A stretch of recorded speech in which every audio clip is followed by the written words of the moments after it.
Hey guys, how's it going? CoderMan here. Got an interesting build here. If you go ahead and take a look, I mean, this is something else, and I want to introduce you guys to the owner, and you can kind of talk a little bit about it. Sure. It's a 91 Nissan 300ZX. It's got a Chevy 5.3 in it, 327 cubic inches for people who don't know. It's got Nissan accessories on it, like all your power steering.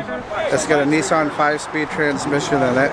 Original 411 gearing in it. It's got the twin turbo wheels on it. Never a twin turbo though. It was originally a non-turbo.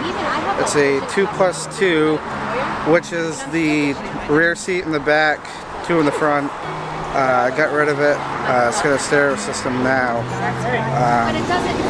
It's got 310 torque and 280 horsepower at the wheels at 2,000 RPMs.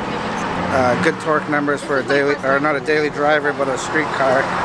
It's got a veal side body kit on it. I blended in a lot of it and redid a lot of the fiberglassing so it would fit fairly correctly. Changed out the rear fuel cap to a 95 Ford Mustang cap.